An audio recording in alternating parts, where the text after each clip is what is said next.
जय हिंद साथियों। देखिए आज हम देखेंगे रेलगाड़ी यानी ट्रेन से संबंधित क्वेश्चन कि रेलगाड़ी को किसी खंभे को पार करने में, किसी दूसरी रेलगाड़ी को पार करने में, किसी व्यक्ति को पार करने में कितना समय लगेगा। जैसे हम नॉर्मल क्वेश्चन करते हैं, एक कार को या एक पाइप को चलने में इतना समय लगा, तो एक खंभे को पार करने में, तो इसमें दो खंभों के बीच की दूरी दी हुई होती है। लेकिन ये रेलगाड़ी, तो इसमें बाकी जिस तरह क्वेश्चन करते हैं तो उसमें जो वाहन पार कर रहा होता है उसकी दूरी मानते हैं नगण्य, बिल्कुल जीरो, जो टाइम एंड डिस्टेंस होता है उसमें। लेकिन इसमें ट्रेन, तो इसमें ट्रेन की दूरी मानी जाती है। जैसे कोई ट्रेन है, यहाँ से इस खंभे को पार करेगी, तो यहाँ से और यहाँ तक की ट्रेन की लंबाई इसको जोड़ा जाएगा। ये ट्रेन की लंबाई काउंट की जाएगी, ये ट्रेन की लंबाई। जब ये खंभे को इसको पार करना होगा, तो ट्रेन जब यहाँ से चलेगी तो चलती हुई आएगी। जैसे यहाँ पर ट्रेन पहुँची और इसको यहाँ से यहाँ तक पार करने में, जब ये ट्रेन यहाँ से सीधी यहाँ पहुँच जाएगी, इधर का ख़त्म हो जाएगा, तब ये खंभा पार होगा। बाकी कोई और वाहन होता है तो यहाँ से सीधा वाहन यहाँ से यहाँ चल रहा है, यहाँ चल रहा है, फिर सीधा यहाँ पहुँच जाता है, तो उसमें इसकी वाहन की दूरी नहीं मापी जाती है। लेकिन इसमें होती है वाहन की दूरी मापी जाती है ट्रेन की दूरी, कि ट्रेन कितनी लंबी है। इस तरह क्वेश्चन होते हैं ये, ट्रेन की लंबाई इसमें होती है हमेशा दी हुई। ट्रेन की लंबाई, ट्रेन प्लेटफॉर्म को पार करेगी तो प्लेटफॉर्म की लंबाई और ट्रेन की लंबाई। ट्रेन अगर दो खंभों को पार करेगी तो दो खंभों के बीच की दूरी और ट्रेन की लंबाई। इस तरह से ये क्वेश्चन होते हैं। अब क्वेश्चन देखेंगे तो आपको बड़ी आसानी समझ में आएगी कि ट्रेन के क्वेश्चन किस तरह के होते हैं। देखिए हमारे पास क्वेश्चन दिया है, 36 किलोमीटर प्रति घंटे की रफ्तार से चल रही 100 मीटर लंबी ट्रेन। यदि बाकी वाहनों में वाहन की लंबाई नहीं दी गई होती थी, लेकिन इसमें ट्रेन की लंबाई दी गई है। यानी जो ट्रेन की लंबाई है वो है 100 मीटर। उसके बाद 100 मीटर लंबी रेलगाड़ी को किसी खंभे को पार करने में कितना समय लगेगा। जैसे यहाँ पर कोई खंभा है, ये खंभा है, एक रेलगाड़ी है, और रेलगाड़ी की लंबाई है यहाँ से यहाँ तक की, ये 100 मीटर लंबी रेलगाड़ी है। यानी ट्रेन की लंबाई है 100 मीटर। जब इस खंभे को पार करेगी तो यहाँ से जो पीछे की जो ट्रेन है, यहाँ से यहाँ तक की दूरी है इसकी, वो जब ये पूरी दूरी यहाँ से यहाँ तक ये 100 मीटर पहुँच जाएगी, यानी ये 100 मीटर दूरी चलेगी तो इस खंभे को पार करेगी। यानी पहले ट्रेन यहाँ के जो शुरुआत का जो इंजन है ट्रेन का वो यहाँ पर है, जब ये इंजन यहाँ से यहाँ पहुँच जाएगा और उसका जो पीछे का लास्ट डिब्बा है वो यहाँ पर आ जाएगा, तब जाके इस खंभे को ये पार करेगी ट्रेन। तो यानी ट्रेन को केवल अपनी दूरी, यानी ये जो 100 मीटर दूरी है, ट्रेन को ये 100 मीटर दूरी केवल पार करनी होगी खंभे को पार करने के लिए। अगर कहता है स्टेशन को, एक प्लेटफॉर्म को, तो इसमें प्लेटफॉर्म की दूरी दी गई होती कि ये प्लेटफॉर्म 200 मीटर का है, 500 मीटर का है, कितने मीटर का है। लेकिन इसने दिया है केवल एक खंभे को, तो यहाँ से एक खंभा है, अगर ट्रेन पार करेगी तो इस ट्रेन को अपनी पूरी लंबाई पार करनी होगी। और ट्रेन की गति दिया है इसमें 36 किलोमीटर पर आवर। अब इसमें एक चीज़ और करते हैं कि जब हमारे पास ट्रेन की लंबाई दिया है मीटर में, ट्रेन की लंबाई है हमारे पास 100 मीटर और ये दूरी दिया है किलोमीटर प्रति घंटे में, तो किलोमीटर प्रति घंटे को हम बदलते हैं मीटर पर सेकंड में, क्योंकि हमारे पास ये दूरी जो है ये मीटर में है 100 मीटर, और ये हमारे पास किलोमीटर प्रति घंटे में, तो उसको मीटर पर सेकंड में बदलेंगे तो 36 गुणा 5/18, तो ये हो जाएगा मीटर पर सेकंड। यानी 36 गुणा 5/18 से मल्टीप्लाई कर देंगे तो ये मीटर पर सेकंड में आ जाएगा। 5/18 से और 18/5 से ही मल्टीप्लाई करते हैं, वो हमने आपको टाइम एंड डिस्टेंस में बताया था कि 36 गुणा 5/18 से मल्टीप्लाई करेंगे। अगर हमको इसको किलोमीटर प्रति घंटे में बदलना हो, देखिए मीटर पर सेकंड बदलने के लिए 5/18 से मल्टीप्लाई, किलोमीटर पर आवर में बदलने के लिए 18/5 से मल्टीप्लाई करते हैं, तो हमको ये मीटर पर सेकंड में बदलना है, यानी किलोमीटर पर आवर से मीटर पर सेकंड में बदलना है। तो 36 गुणा 5/18, 18 से दिया इसमें 2 बार, और 2 गुणा 5 ये हो गई 10 मीटर पर सेकंड।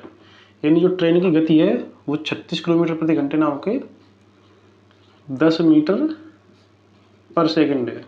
ये तो किलोमीटर प्रति घंटे में, लेकिन हमने इसको मीटर पर सेकंड में बदला तो 10 मीटर प्रति सेकंड हो गई ट्रेन की गति। उसके बाद अब बात करते हैं, क्योंकि हमारे पास ये मीटर में दिया था इसलिए हमने इसको भी मीटर में बदल लिया, तो सब कुछ हमारे पास मीटर में हो गया है। तो अब इसको निकाल देंगे कितने समय में पार करेगी। अब देखिए इसको चलनी होगी 10 मीटर प्रति सेकंड गति से 100 मीटर दूरी, यानी ट्रेन को केवल अपनी दूरी पार करनी होगी।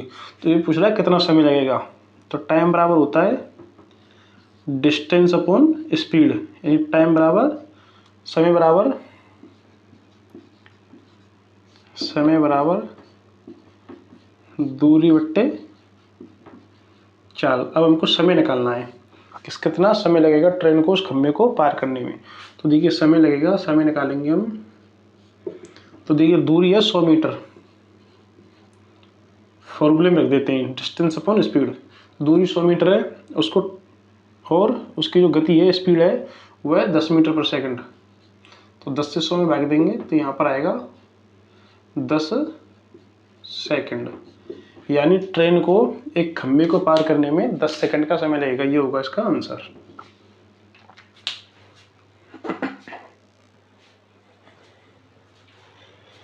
देखिए नेक्स्ट क्वेश्चन, 36 किलोमीटर प्रति घंटे की रफ्तार से चल रही 130 मीटर लंबी रेलगाड़ी को 132 मीटर लंबे पुल को पार करने में कितना समय लगेगा।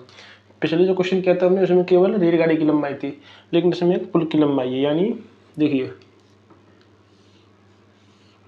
जो ये ट्रेन है उसकी लंबाई है 110 मीटर, ट्रेन की लंबाई 110 मीटर, और यहाँ पर एक पुल बना हुआ है।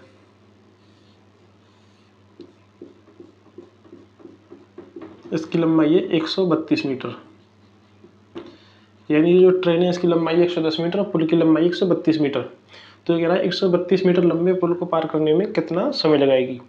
देखिए इसको पुल को ये पार करेगी, यानी इसको अपनी 110 मीटर तो ये पार करनी होगी और 132 मीटर ये दूरी पार करनी होगी। यानी ट्रेन को पहुंचना होगा यहाँ तक। जब ट्रेन यानी ये दूरी और ये दूरी पार करके ट्रेन यहाँ पर पहुंच जाएगी तब ये पुल को पार कर पाएगी। तो यानी इसको 110 मीटर तो अपनी लंबाई प्लस 132 मीटर पुल की लंबाई, यानी टोटल 242 मीटर दूरी चलनी होगी इस पुल को पार करने में। यानी अपनी दूरी, अगर ये केवल पुल की दूरी पार करेगी तो ट्रेन का अगला हिस्सा यहाँ पहुँचेगा और ये पीछे रह जाएगी ट्रेन।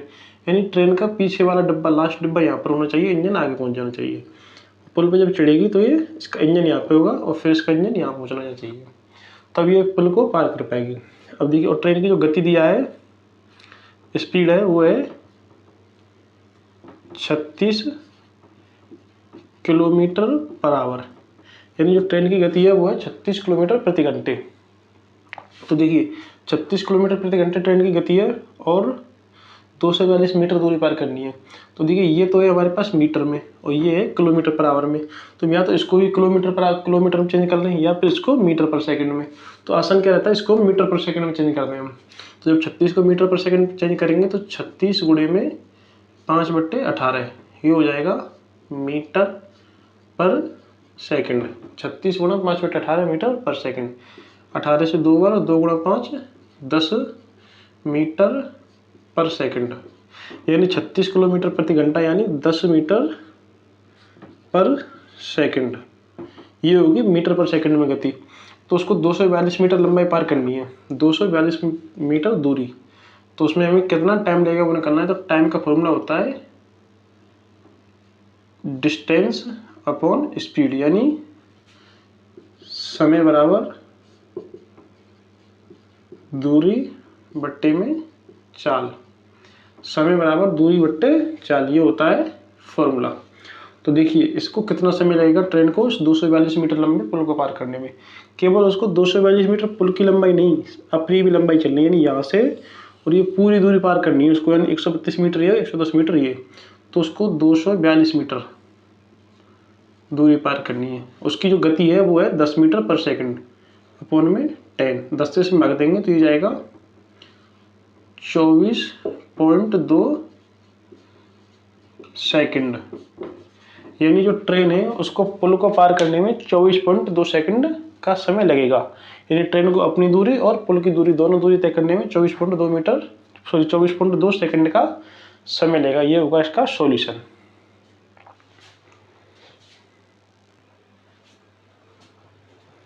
देखिए नेक्स्ट क्वेश्चन है, 121 मीटर एवं 99 मीटर लंबी दो रेलगाड़ियां विपरीत दिशा में क्रमशः 40 किलोमीटर प्रति घंटे एवं 40 एवं 32 किलोमीटर प्रति घंटा की रफ्तार से चल रही हैं। मिलने के खिड़के कितने समय बाद वे एक दूसरे को पार कर लेंगी।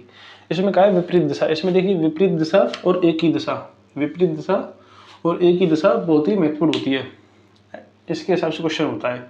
अगर इसमें मिस्टेक कर जाते हैं तो मिस्टेक हो जाएगी क्वेश्चन में। देखिए दो ट्रेनें हैं, एक ट्रेन जा रही है इधर से इधर, विपरीत दिशा का मतलब होता है एक ट्रेन इधर जाएगी तो दूसरी ट्रेन उसके अपोजिट दिशा में इधर आएगी, यानी दूसरी ट्रेन है ये,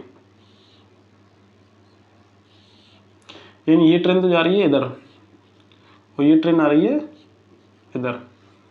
इसकी लंबाई है 121 मीटर और इसकी लंबाई है 99 मीटर, 99 मीटर। ये कह रहा है विपरीत दिशा में। अगर ये कहता है एक ही दिशा में तो दोनों ट्रेन एक साथ या तो इधर चलती हैं या दोनों इधर चलती हैं, लेकिन विपरीत दिशा में कह रहा है तो ये ट्रेन इधर जाएगी, दूसरी ट्रेन इधर जाएगी, ये इधर जाएगी और ये इधर जाएगी। फिर कह रहा है क्रमशः 40 किलोमीटर एवं 32 किलोमीटर प्रति घंटे की रफ्तार से, ये इसकी जो रफ्तार है वो है 40 किलोमीटर पर आवर और इसकी रफ्तार है 32 किलोमीटर पर आवर। इस रफ्तार से चल रही हैं। मिलने के खड़के कितने समय बाद वे एक दूसरे को पार कर लेंगी, यानी ये ट्रेन इधर आई, ये ट्रेन इधर आई और यहाँ पर दोनों इनका इसका इंजन यहाँ मिला और इसका इंजन यहाँ मिला, दोनों का इंजन इस सीध में मिल गया। मिलने के समय के कितने समय बाद वे एक दूसरे को पार कर लेंगी, यानी ये ट्रेन पहुँच जाएगी यहाँ पर और ये ट्रेन यहाँ पर। इनकी स्थिति तो ये हो जाएगी, इन दोनों ट्रेन की स्थिति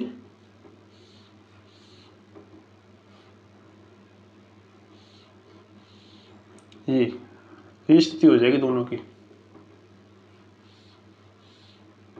यानी ये ट्रेन यहाँ पहुँच जाएगी ऐसे चलती हुई और ये ट्रेन यहाँ पर पहुँच जाएगी और दोनों का पीछे वाला डब्बा यहाँ पहुँच जाएगा। इस स्थिति में आने के लिए, यानी इस स्थिति से ये दोनों का इंजन है यहाँ पर और फिर दोनों का इंजन, इसका इंजन यहाँ आ जाएगा, इसका इंजन यहाँ पहुँच जाएगा और ये लास्ट डिब्बा यहाँ पर पहुँच जाएगा। तो ये स्थिति लाने के लिए कितने समय में भी एक दूसरे को पार कर लेंगे, यानी इन दोनों ट्रेन को अपनी अपनी दूरी पार करनी है, यानी 121 मीटर ये और 99 मीटर ये। तो इन दोनों को दूरी चलनी है 121 प्लस 99, 220 मीटर, यानी इनको 220 मीटर दूरी चलनी है। उसके बाद किराए इन दोनों की गति जो है वो स्पीड है, दोनों की स्पीड अगर निकालेंगे तो हम 40 प्लस 32, देखिए 40 प्लस 32, अगर वो दोनों विपरीत दिशा में चल रही हैं, यानी एक की दिशा इधर है एक की दिशा इधर है, तो दोनों स्पीड को ऐड करेंगे और यदि इनकी दिशा एक ही दिशा है, यानी दोनों एक ही दिशा में जा रही होती तो फिर ज़्यादा में से कम की दूरी घटाते। तो देखिए 40 प्लस 32 ये हो गया 72 किलोमीटर पर आवर। अब देखिए फिर वही चीज़ आएगी कि ये मीटर में है 220, अगर ये मीटर में है तो इसको हम किस में बदलेंगे, मीटर पर सेकंड में। तो ये हो जाएगा 72 गुणा 5/18, 18 से क्या है इसमें 4 बार और 4 गुणा 5 20 मीटर पर सेकंड। देखिए यहाँ तक ये हमारी हो गई स्पीड और ये हमारी हो गई डिस्टेंस, यानी ये तो है डिस्टेंस और ये है हमारी स्पीड। तो देखिए अब हमको निकालना है समय, समय बराबर होता है दूरी बट्टे चाल, समय बराबर दूरी बट्टे चाल। तो देखिए दूरी है हमारे पास 220 मीटर, यानी दोनों को ये दूरी और ये दूरी, इतनी दूरी पार करनी है दोनों को। तो ये दूरी होगी टोटल 220 मीटर और इनकी जो गति है वो है 20 मीटर। तो इससे हम भाग देंगे इसमें, तो ये जाएगा 11 सेकंड। तो वे दोनों 11 सेकंड में एक दूसरे को पार कर लेंगे, यानी ये ट्रेन इधर आ जाएगी, ये ट्रेन इधर पहुंच जाएगी, लास्ट जो डब्बा होगा दोनों ट्रेन का लास्ट वाला यहाँ पर पहुंच जाएगा। तो इनको ये समय ये लाने के लिए 11 सेकंड का समय लगेगा, यानी एक दूसरे को पार करने के लिए दोनों को 11 सेकंड का समय लगेगा। ये है इसका आंसर।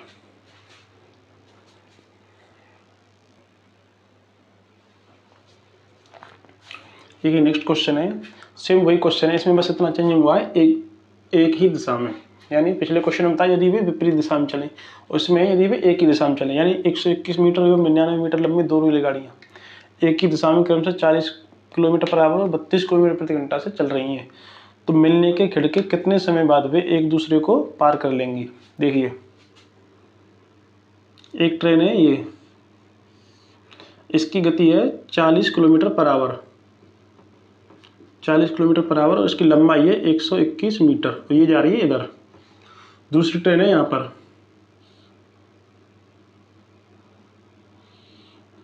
दूसरी ट्रेन ये है, इसकी लंबाई है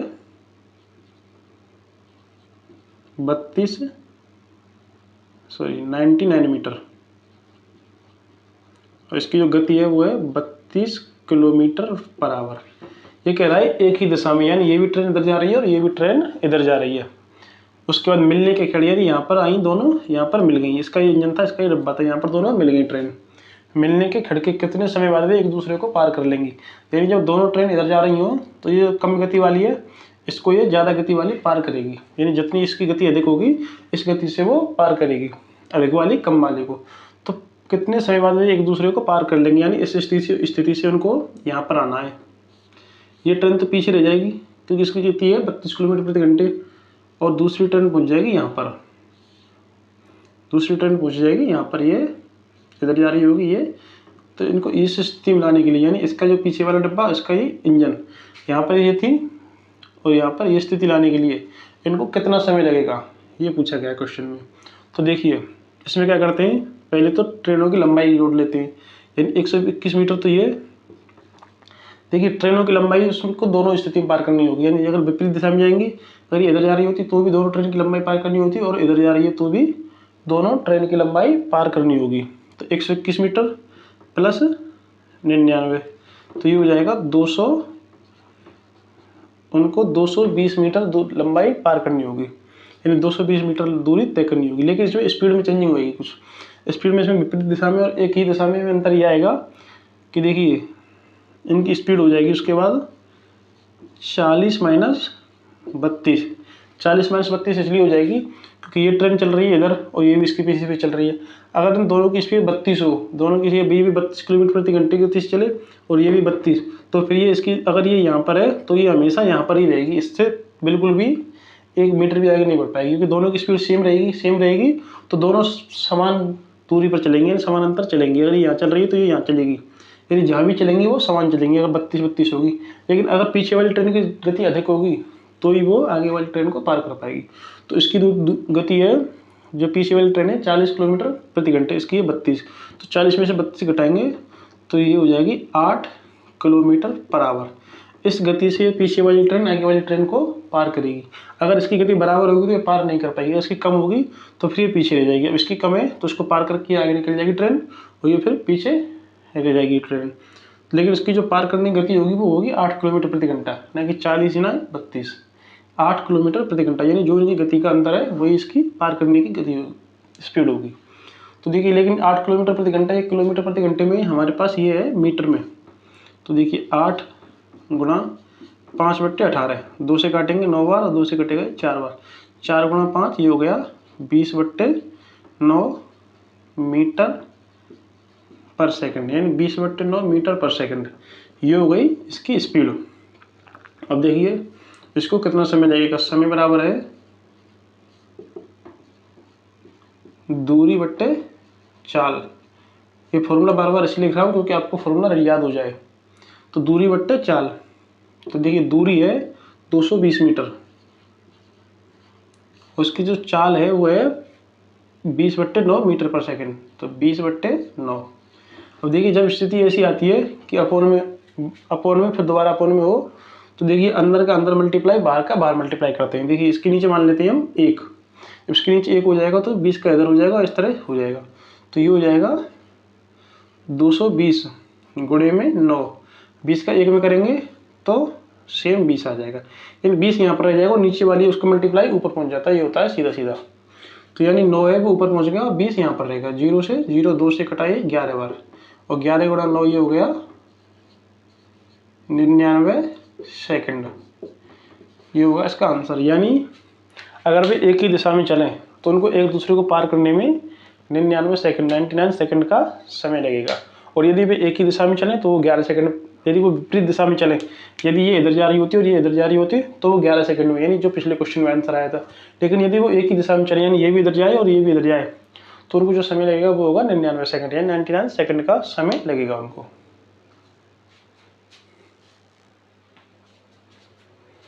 देखिए नेक्स्ट क्वेश्चन है, 110 मीटर लंबी रेलगाड़ी 60 किलोमीटर प्रति घंटा की रफ्तार से चल रही है। 6 किलोमीटर प्रति घंटा की रफ्तार से टहल रहे व्यक्ति को यह कितनी देर में पार करेगी यदि, इसमें दो कंडीशन दी हुई, यदि वो दोनों विपरीत दिशा में चल रही हो, ये फर्स्ट क्वेश्चन है हमारा, 1 सेकंड होगा यदि वो दोनों एक ही दिशा में चल रहे हो। तो पहले करते हैं विपरीत दिशा वाला। देखिए ये ट्रेन है एक,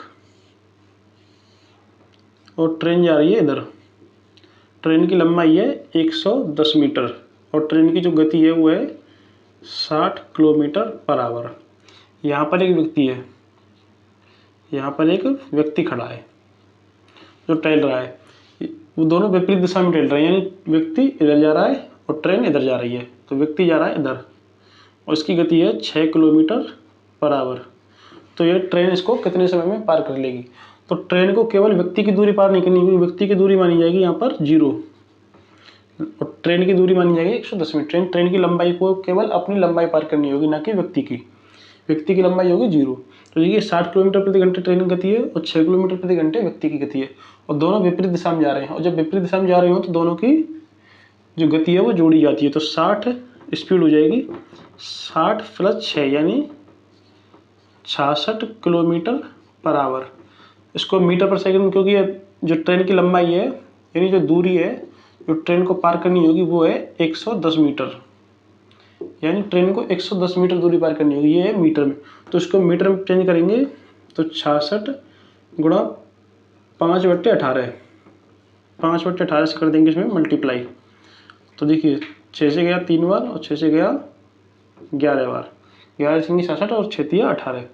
तो ये हो गया 11 पंजे 55/3 मीटर पर सेकंड, यानी 55/3 मीटर पर सेकंड की गति से वो दोनों एक दूसरे को पार करेंगे।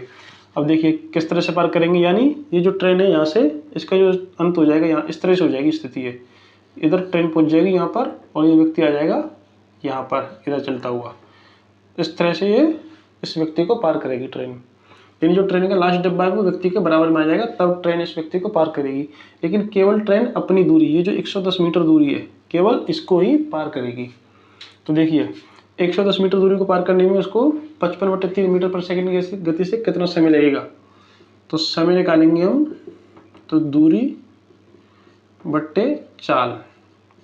तो देखिए दूरी है 110 मीटर और चाल है 55/3, 3 को ऊपर ले जाएंगे तो ये हो जाएगा 110 गुणा 3/55।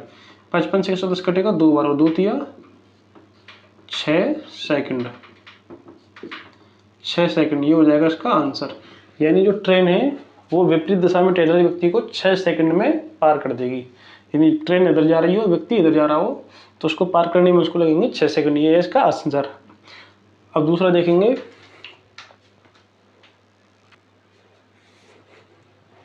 नेक्स्ट क्वेश्चन है 110 मीटर लंबी रेलगाड़ी 60 किलोमीटर प्रति घंटा की रफ्तार से चल रही है। 6 किलोमीटर प्रति घंटा की रफ्तार से टहल रहे व्यक्ति को यह कितनी देर में पार कर लेगी? यदि इसमें सेकंड कंडीशन है दोनों एक ही दिशा में, जो पिछले क्वेश्चन में था दोनों विपरीत दिशा में, इसमें दोनों एक ही दिशा में। देखिए किस तरह से होगा। ये ट्रेन ये इधर जा रही है, इसकी लंबाई है 110 मीटर और इसकी जो गति है वो है 60 किलोमीटर पर आवर। एक व्यक्ति खड़ा है यहाँ पर, ये जा रहा है इधर, यानी दोनों एक ही दिशा में। अगर इधर ट्रेन जा रही है तो इधर ही व्यक्ति जा रहा है और व्यक्ति की जो गति है वो है 6 किलोमीटर पर आवर, यानी व्यक्ति की जो गति है वो है 6 किलोमीटर पर आवर। उसके बाद क्या कह रहा है, यदि वे दोनों एक ही दिशा में चल रहे हो तो यह कितनी देर में पार कर लेगी? यानी ट्रेन इसको व्यक्ति को इस तरह से पार करना है। ट्रेन को पहुंच जाना है, ट्रेन का इंजन पहुंचेगा यहाँ पर 110 मीटर की ट्रेन और व्यक्ति रह जाएगा यहाँ पर इधर चलता हुआ, व्यक्ति यहाँ पर रह जाएगा। तो यहाँ से यहाँ तक आने में, यानी ट्रेन का जो इंजन यहाँ पहुँच जाएगा, पहले इंजन यहाँ पर था फिर यहाँ पर पहुँच जाएगा, तो इसको इस व्यक्ति को पार करने में कितना समय लगेगा? यदि दोनों एक दिशा में, इधर ही व्यक्ति जा रहा है इधर ही ट्रेन जा रही है। तो देखिए ट्रेन की गति है 60 किलोमीटर प्रति घंटे, लेकिन दोनों का अंतर निकालेंगे हम तो 60 - 6 ये होगी सापेक्ष चाल। 60 - 6 यानी 54 किलोमीटर पर आवर। यदि एक ही दिशा में जाएंगे तो दूरी का अंतर, गति का अंतर निकालेंगे कि दोनों ट्रेन या दोनों ट्रेनों की गति या ट्रेन और व्यक्ति की गति, दोनों की गति में क्या अंतर है? तो जो गति का अंतर है वो 54 किलोमीटर प्रति घंटे। लेकिन दूरी कुछ ट्रेन को कितनी पार करनी होगी? 110 मीटर, यानी जो डिस्टेंस होगी वो यहाँ से यहाँ तक की दी 110 मीटर। केवल ट्रेन को अपनी दूरी पार करनी होगी। अगर ये दूसरा प्लेटफॉर्म होता या ट्रेन होती तो उसकी भी दूरी पार करनी होती, लेकिन व्यक्ति की दूरी बिल्कुल 0 है, तो यानी केवल अपनी लंबाई पार करनी होगी ट्रेन को। तो यानी 110 मीटर लंबाई पार करनी होगी ट्रेन को। देखिए 110 है मीटर में और 54 है किलोमीटर प्रति घंटे में। इसको मीटर पर सेकंड चेंज करेंगे तो 54 गुणे 5/18 है। 18 से जाएगा इसमें 3 बार और 3 गुणा 5 15 मीटर पर सेकंड। ये हो जाएगी इसकी चाल स्पीड। अब देखिए समय बराबर दूरी बट्टे चाल। तो दूरी है 110 मीटर और चाल है 15 से हम भाग देंगे तो देखिए ये हो जाएगा 7 से 5/15। 5 से इसको 15 काट देंगे तो ये हो जाएगा 7 से 1/5 से 3 बार जाएगा 15। 7 से 1/3 सेकंड में 7 से 1/3 सेकंड में ट्रेन उस व्यक्ति को पार कर देगी यदि दोनों एक ही दिशा में चले। यानी इधर ही ट्रेन जाए इधर ही व्यक्ति जाए तो वो 7 से 1/3 सेकंड में उसको पार कर देगी ट्रेन।